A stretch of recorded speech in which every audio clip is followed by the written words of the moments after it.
Hi everybody, this is the Baseball Head, the amazing, spectacular, terrific, the great one, the People's Champion.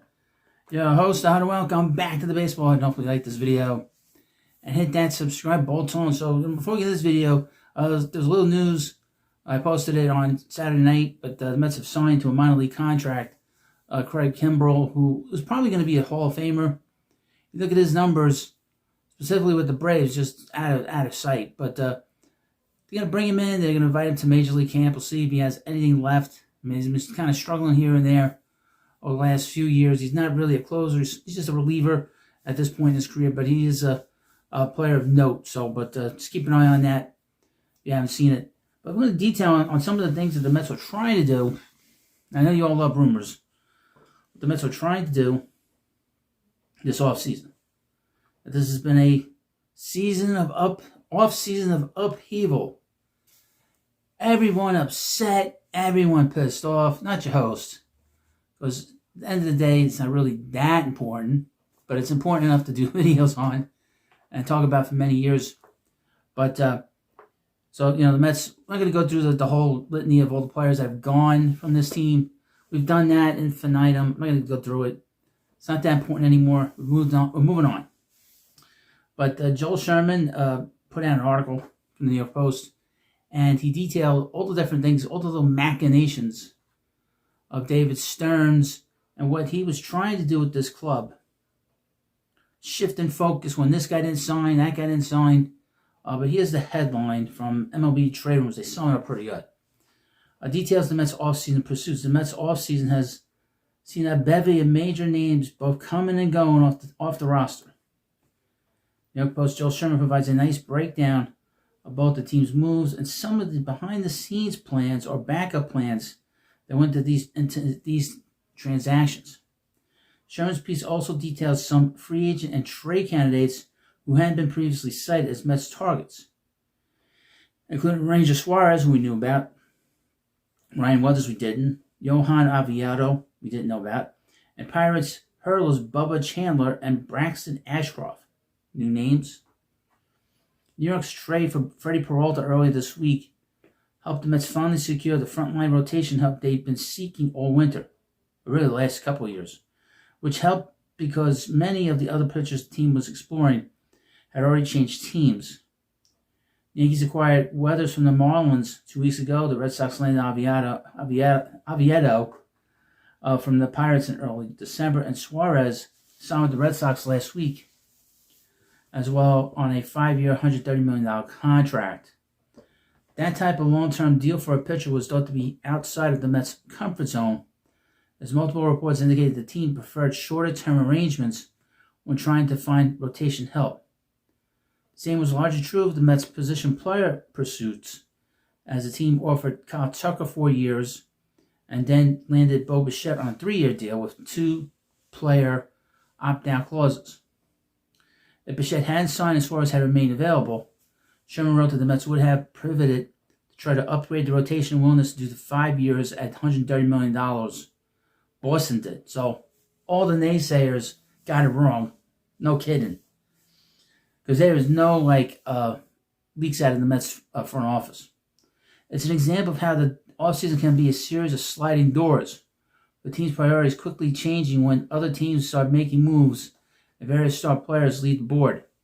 Bichette himself wasn't even known to be a Mets target until the 11th hour, as missing out on Tucker led the Mets to quickly turn to Bichette and snatch him away from an almost finalized agreement from the pissed-off Phillies. The Phillies are so angry about this, and they're just ranting about it in the media. And as it turned out, the Mets ended up landing their desired ace in inexpensive fashion in terms of money. Peralta only making $8 million this year. Before ending free agency next winter. But at the hefty price of trading prospects Brandon Sproat and Jet Williams. Brian Bichette away from the Phillies may have provided some measure of revenge for the Mets after their unsuccessful pursuit of Kyle Schwarber. I don't think the Mets were ever getting him. New York was known to have an interest in Schwarber's services, and Sherman noted that the Mets were very much deeper in on him than previously publicly known. Really. It was widely expected that Schwarber would resign with the Phillies, and he intended to rejoin the club for 5 years. As interested as the Mets were, Sherman wrote that they perceived they would have to beat 5 years, 150 by a good deal to get him to leave Philadelphia. I didn't think the Mets were going to get him. Mets had plenty of talks with the Marlins about Edwin Cabrera before he got traded to the Cubs. So it is surprising that Woodard's name was also brought up in those discussions. It was no secret the Pirates were looking to upgrade their lineup this offseason. And with a surplus of arms on the roster, the assumption was that Pittsburgh would look to move starting pitching for some bats. The 5-player deal that sent Aviado to Boston brought back Josh Nixon and Garcia as a young outfielder who could help the Bucks as early as 26, and Mike Burrows was traded to the Astros, part of the 3-team swap with the Rays that brought Brandon Lowe to Pittsburgh. The Pirates are going to be a little bit better than they were last year. They're going to have some offense, which will help them. I'd say they had no offense the last few years, really the past 10 years. What am I talking about? With Aviado and Burrow gone, the Pirates will probably close the door on further pitching trades, as GM Ben Cherington said the team will now be open to adding a bit of rotation depth, if anything. Well, we don't care about that. Sherman said the Mets extensively discussed Chandler, Ashcroft, and Aviado in negotiations with the Pirates and would be fascinated to know the specifics of those talks. Gauged by the Aviado deal, the Bucks were presumably looking for controlled position player talent, so any of Brett Beatty, Mark Vientos, Ronnie Mauricio, or even top prospect Carson Bench might have been on the Pirates' wish list. If Pittsburgh had looked for more of a veteran bat in the low mode, Jeff McNeil just was traded to the A's, might have been a fit, but it is hard to imagine the Pirates would have given up a significant MLB-ready pitcher for McNeil, which the Mets didn't do. They got a minor league player, guy that just signed a international contract with the A's.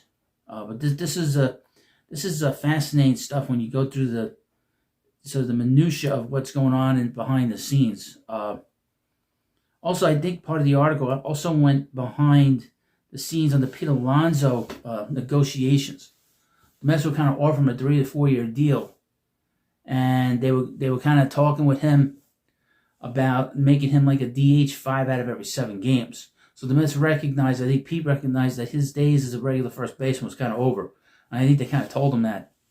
So it wasn't like a situation they didn't want to bring him back, but they wanted to bring him back on their terms in terms of how much they wanted to play, in the field, and obviously they just didn't want to go 5 years, or even kind of 4 years. Maybe it was 3 years and an option. I don't know, but it's always interesting. I think it's more interesting to talk about this kind of stuff. What if, than what actually happens sometimes. Then you can kind of speculate and have a little fun with it, and that's that. But I would mention before we end this video, I have what's called the Baseball Hut 3, where I talk about the media. I've talked about it a few times. I need more subscribers. Need about 30 subscribers or so. Get to 500. We'll be partially monetized there. And I need all the help I can get. The hours on the channel are fine to get that part squared away this month. But I need more subscribers. Obviously, I need about 500 subscribers, which is not bad. Considering it's a small kind of niche kind of thing, I'm very happy with that particular channel that I'm doing. But I'll put the link in the description of this video. Hopefully you subscribe to it. Love to get to 500 subs in the next few days. But that's all up to people coming in, watching the videos. And of course, you helped me out a little bit. Talked about it a lot. I'm going to keep talking about it until it's monetized. And of course, thank you for watching this video. And of course, please subscribe to the Baseball Hut, and I'll see you later.